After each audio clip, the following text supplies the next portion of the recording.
Sa hindi malayong hinaharap, ang West Philippine Sea ay pilit na inaagaw ng kaharian ng Manchuria.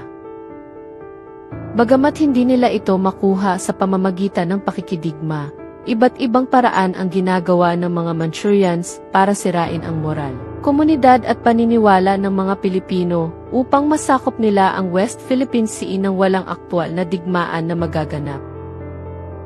Ito ay sa pamamagitan ng mga taksil ng bayan, tulad ng mga angkan ng mga politiko at mga bayarang media at social media influencers.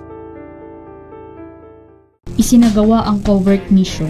Nagpanggap na magkasintahan sina Andrew at Alena at dumaan sa auction kung saan ay nandoon si Mayor Amanda Chong. Kunwaring interesado sa mayor si Andrew.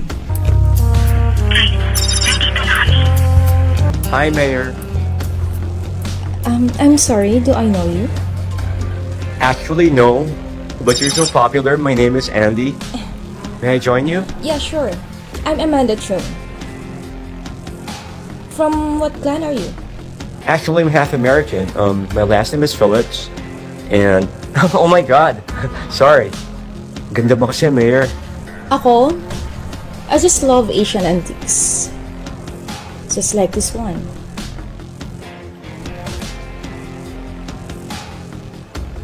Ali, pakunin mo ba yung bodycam ko?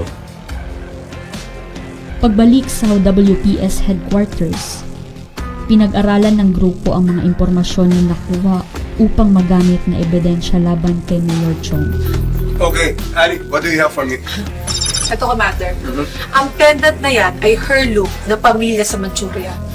Nag-hack na ako ng mga school dito. Pero may nakikita ako na file na similar kay Mayor.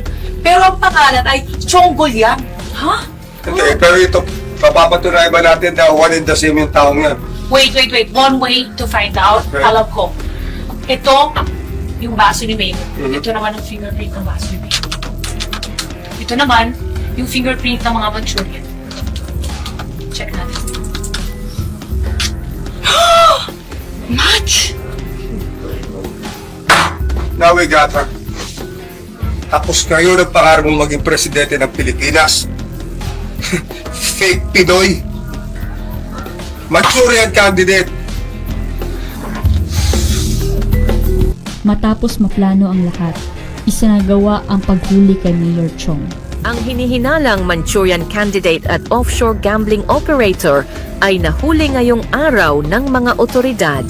Isang hindi nagpakilalang organisasyon ang nagmalasakit na tumulong Sa kabilang banda, ang pagdakip kay Mayor Chong ay isang bagay na labis na ikinagagalit ni Shifu. Shifu, nahuli si Mayor Chong.